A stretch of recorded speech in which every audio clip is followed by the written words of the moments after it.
Kenapa kok sepertiga Al-Quran itu kisah? Tahu enggak kenapa? Karena memang ini metode yang dipilih Allah untuk mendidik umatnya Rasulullah SAW. Kalau sampai sebanyak itu Allah Subhanahu wa Ta'ala berkisah di dalam Al-Quran, berarti kisah ini adalah sesuatu yang sangat sesuatu gitu. Kenapa sampai kita disuruh mendengarkan sebanyak itu kisah? Dari miliaran manusia yang masing-masing manusia punya banyak kisah, ada sekian kisah yang Allah ceritakan dalam Al-Quran. Itu kisah terbaik sepanjang sejarah yang Allah Subhanahu wa Ta'ala ingin kita mengambil hikmah dan pelajaran darinya. Oke, tamam, sampai sini masuk poinnya.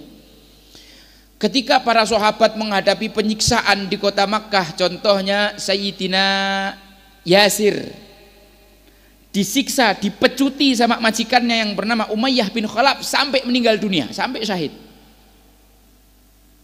Sayyidatina Sumayyah ditusuk pakai tombak kemaluannya sampai tembus ke lehernya,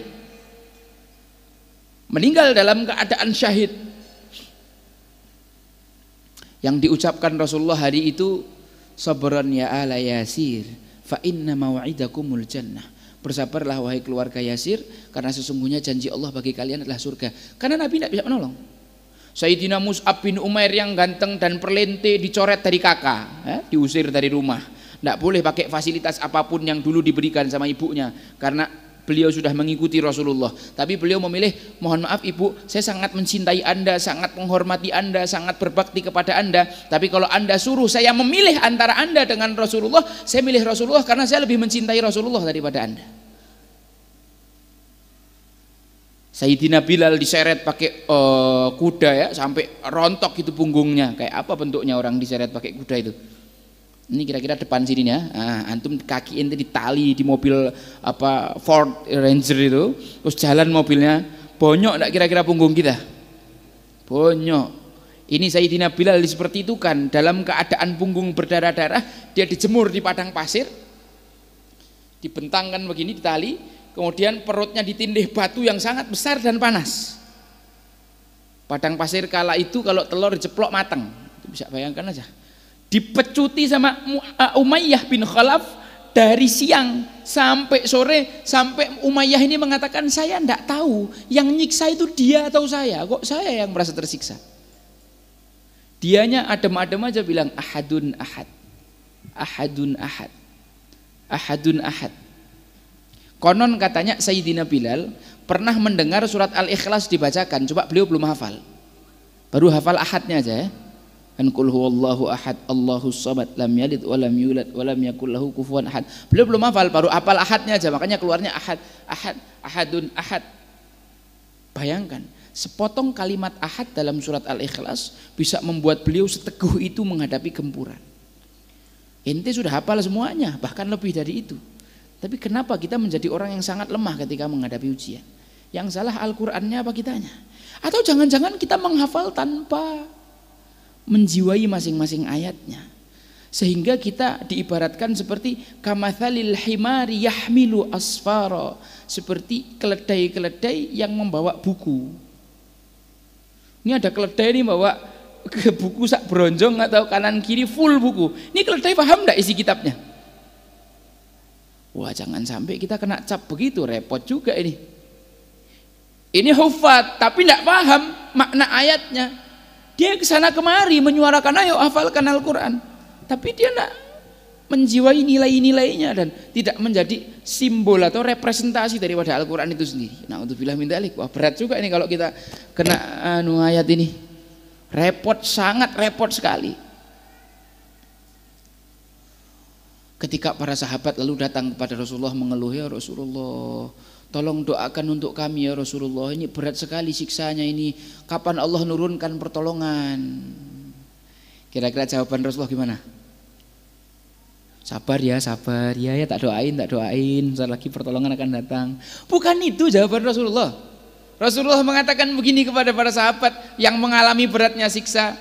Beliau katakan, dulu orang sebelum kalian ada yang rambutnya disisir pakai sisir besi sampai terkelupas kulit kepalanya berdarah-darah untuk meninggalkan agama, tapi dia tidak bergeser sedikit pun sampai dia mati dalam keadaan itu, kata Nabi. Ada lagi orang sebelum kalian lanjutnya yang digergaji, ini tengah kepalanya sampai perutnya, sampai badannya kebelah jadi dua, supaya dia meninggalkan agamanya, tapi tidak sedikit pun dia bergeser dari keyakinannya. Jadi para sahabat ketika mengeluhkan ujian, jawabannya Rasulullah apa? Kisah. Ada kok orang yang lebih ekstrim dari kalian. Jadi kalau santri Ismu Yahya mengeluh ini mengeluh itu, sangat tidak pantas sekali. Antum tinggal di tempat yang sangat luar biasa, kompleknya sudah besar, masjidnya bagus, soundnya enak betul ini. Ya, makan kan kalian di sini? Ada yang di sini disiksa kayak Sayyidina Bilal? Tidak ada. Ada yang pingin kabur dari pondok, menyerah, pingin selesai dari dakwah? Keluarnya sekarang, ngapain nanti? Orang-orang kayak ente jangan-jangan nggak pantas di jalan dakwah. Allah nggak suka sama orang-orang model kayak ente.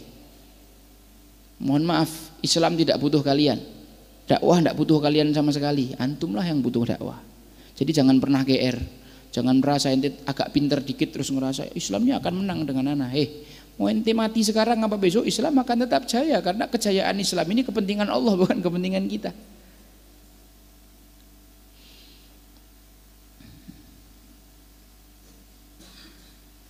Jangan kayak iblis ya, merasa berjasa, merasa punya peran, merasa punya posisi. Jangan sampai itu penyakit hati yang tidak perlu ada di dalam hati para pembawa Al-Quran, hamilul Quran. Sampai ketika ujian itu semakin berat, Nabi diembargo bersama Bani Hashim dan Bani Muthalib ya, di Hisor, di Syi'ib Bani Hashim selama 3 tahun, tidak boleh bertransaksi jual beli, tidak boleh melakukan hubungan musyawarah pernikahan. Sampai hartanya Sayyidatuna Khadijah yang katanya sepertiga kota Makkah, anggaplah Pontianak itu dibagi 3, sepertiganya harta Khadijah, itu habis untuk apa? Membelikan makanan kaum muslimin selama 3 tahun itu, yang harganya sudah naik berkali-kali lipat, puluhan kali lipat. Rasulullah lebih milih makan daun-daunan daripada makan makanan yang biasa.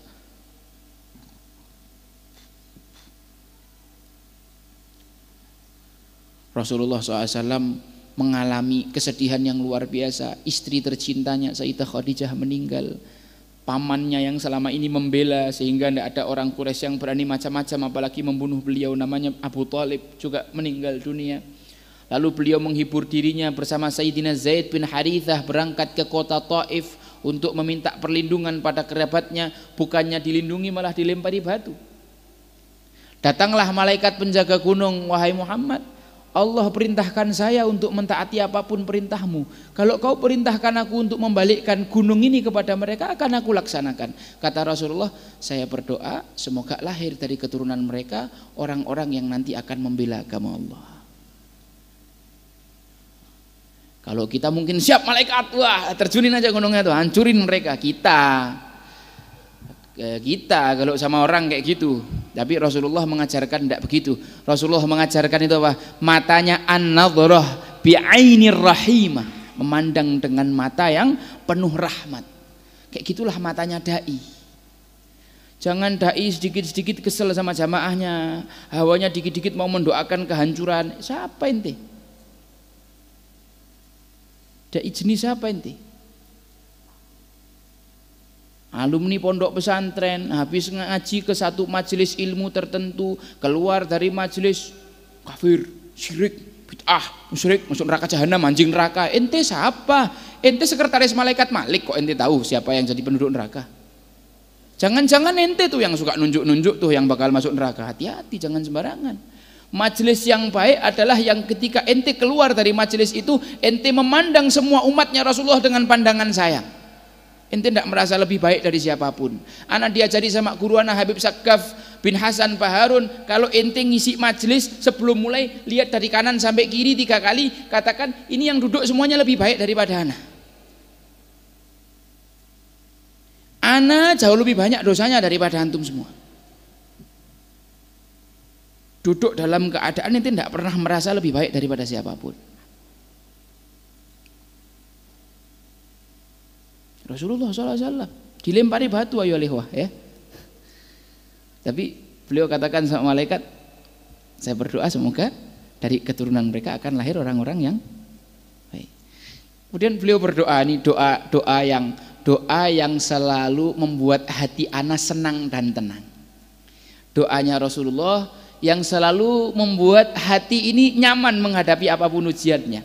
Setelah peristiwa tadi malaikat menawari, beliau berdoa kepada Allah sambil mengadu ya, bahasanya begini, Allahumma inni syakautu ilaika dha'fa quwwati. Ya Allah, aku mengadukan kepadamu tentang lemahnya diriku. Rasulullah lemah apa enggak? Sama sekali enggak. Tapi beliau i'tiraf atas kelemahannya. Ya Allah, aku mengadukan kelemahan diriku. Wa qillata hilati, aku mengadukan sedikitnya strategiku dalam berdakwah memenangkan agamamu. Padahal Nabi adalah orang yang menghabiskan semua kecerdasannya itu untuk memenangkan Islam. Wa hawani 'alan nas, ya Allah, aku sangat bergantung dan butuh kepada manusia. Padahal beliau adalah orang yang paling tawakal kepada Allah. Ila man tukiluni, kepada siapa kau serahkan aku ya Allah? Ila qaribin yu'dhini, kepada orang yang dekat yang menyakitiku, maksudnya orang Quraisy. Am ila ba'idin yu'limuni, apakah kepada orang jauh yang menyakitiku, maksudnya orang-orang Taif ini. Wa anta rabbul alamin, sedangkan kau Tuhan semesta alam. Fa ana radhin ma lam taskhat alayya, ana ridho ya Allah apapun yang kau timpakan padaku asalkan kau tidak murka sama aku. Hebat enggak nih kira-kira Rasulullah nih? Akhlaknya luar biasa enggak sama Allah? Ha? Luar biasa. Atas semua ujian yang diberikan oleh kepada Rasulullah, bukannya mengeluh, bukannya sakit hati, bukannya protes, tapi yang dikatakan, ya Allah aku ridho, apapun yang kau mau berikan padaku aku ridho, yang penting kau tidak murka. Kita ini dikit-dikit yang disalahkan Allah malahan.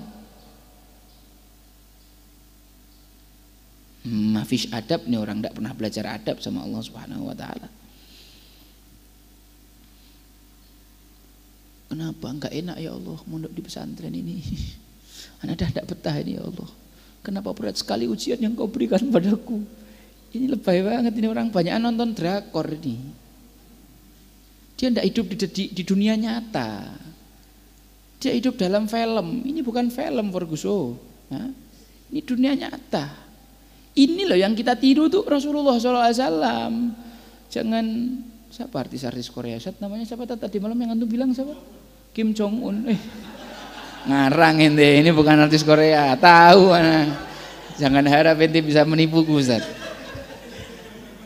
Walaupun anak tidak ngerti artis Korea, tapi Kim Jong Un itu kan bukan artis Korea kan? Ala kulli hal. Lalu Allah menghibur Nabi Muhammad SAW dengan Isra Mi'raj ya, diperjalankan dari Masjidil Haram ilal Masjidil Aqsa. Kenapa tidak langsung naik aja tuh dari Masjidil Haram? Kenapa lewat Masjidil Aqsa dulu? Karena pintunya langit ada di atas Masjidil Aqsa. Beliau malam hari itu diperintahkan dulu untuk mengimami 124.000 nabi dan rasul sebagai simbol bahwa kau adalah imamul anbiya wal mursalin. Kita ini adalah umatnya nabi terbaik, imamnya para nabi dan rasul. Kemudian dinaikkan langit 1, 2, 3, 4, ketemu Nabi Yusuf, Nabi Idris, ketemu Nabi Musa, ketemu Nabi Ibrahim, sampai ditunjukkan surga dan neraka. Lalu dibawa lagi naik sampai di satu tempat yang sangat indah, besar, mewah, luar biasa, penuh cahaya. Malaikat Jibril mengatakan, saya berhenti sampai di sini wahai Muhammad, saya tidak bisa masuk karena kalau saya masuk saya terbakar. Ini tempat khusus untuk kamu. Situlah nanti Rasulullah SAW mutalakin bi rabbihi dzatu bidzat, akan bertemu dengan Allah zat dengan zat. Kemudian Rasulullah SAW diperintahkan masuk. Ketika beliau mau masuk, beliau memikirkan itu apa kira-kira kalimat yang paling pas diucapkan ketika bertemu dengan Allah Subhanahu wa taala. Beliau masuk dengan cara yang penuh dengan kesantunan, rendah hati, tawadhu. Beliau katakan at-tahiyyatul mubarakatus sholawatut thayyibatu lillah. Tahiyat, segala penghormatan, al-mubarakah, yang berbarokah, kebaikan yang selalu bertambah, wassalawat, segala macam salawat dan kebaikan lillah, untuk Allah Subhanahu wa ta'ala. Maka dijawab oleh Allah, Assalamu alaika ayyuhan nabiyyu wa rahmatullahi wa barakatuh. Salam sejahtera atasmu wahai Nabi. Semoga rahmat dan barokah selalu ada untukmu. Nabi Muhammad SAW bukan orang yang egois. Beliau memikirkan umatnya, beliau sayang sama umatnya. Beliau adalah bil mu'minina raufur rahim. Beliau berkata, ya Allah, jangan untuk saya saja rahmatnya, untuk umatku juga dong. Assalamu alaina wa ala ibadillahis shalihin. Itulah asal mula bacaan tahiyat. Seandainya antum membacanya sambil membayangkan situasi itu, maka antum tidak akan ngantuk dalam sholat. Antum bayangkan antum sedang masuk ke ruangan itu, antum sedang diskusi dengan Tuhan antum. Ala kulli hal, ini salah satu hiburan yang Allah berikan kepada Rasulullah Isra Mi'raj ya. Untuk urusan sholat ini Rasulullah dipanggil langsung ya, bukan dijapri lewat WA. Tapi Rasulullah dipanggil langsung, saking pentingnya urusan ini. Kalau Bang En punya urusan penting kan tidak mungkin meeting Zoom kan, panggil langsung orangnya datang ke rumah ente. Kalau penting. Lalu para sahabat ini datang kepada Rasulullah SAW, mengatakan, ya Rasulullah, lau qasosta alaina. Para sahabat saat itu sangat memahami ujian itu semakin berat, semakin berat, semakin berat, semakin hari semakin berat. Sudah 11 tahun mereka berdakwah, memperjuangkan agama Islam, tidak ada, belum terlihat sedikit pun titik terang gitu ya. Mereka tuh setiap hari mengalami tekanan terus, semakin hari semakin memuncak, semakin hari semakin memuncak. Bahkan mereka melihat yang dialami Rasulullah lebih berat daripada apa yang mereka alami, sampai-sampai karena sudah sebagai tradisi Rasulullah SAW selalu menyediakan waktu khusus untuk berkisah. Ketika ujian itu semakin berat, refleksnya para sahabat datang kepada Nabi mengatakan, ya Rasulullah, lau qasosta alaina. Ya Rasulullah, seandainya engkau berkisah kepada kami. Sampai para sahabat itu kalau stres nanya hiburannya sama Rasulullah itu apa? Minta diceritani kisah. Kisah Al-Quran yang Allah turunkan kepada Nabi Muhammad dikatakan dalam surat Hud apa? Wa kullan naqussu 'alaika min amba'ir rusuli ma nuthabbitu bihi fuadak. Seperti itulah kami kisahkan kepadamu wahai Muhammad kisah para nabi dan rasul untuk meneguhkan hatimu, untuk menenangkan hatimu, untuk menghibur hatimu. Kalau Nabi Muhammad stres, kalau Nabi Muhammad tertekan, kalau Nabi Muhammad SAW sedang mengalami banyak ujian, hiburannya itu kisah Quran.